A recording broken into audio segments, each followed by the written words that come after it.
Hello everyone, in this video I will show you how to make text and icons on the screen bigger or smaller in Samsung Galaxy S24 Ultra. So before starting the video, don't forget to subscribe the channel and also press the bell icon.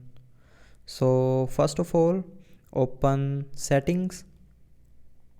Now in settings, scroll down and here click on display.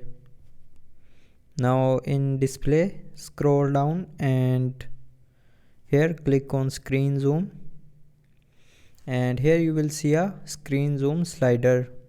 So if you want to make the text and icons on the screen bigger, then drag this slider to right side, and now you can see the icons and text on the screen is bigger now.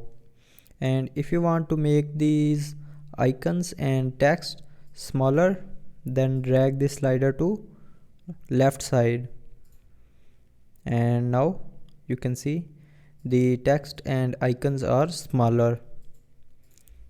So with this slider you can make the text and icons on the screen bigger or smaller in Samsung Galaxy S24 Ultra.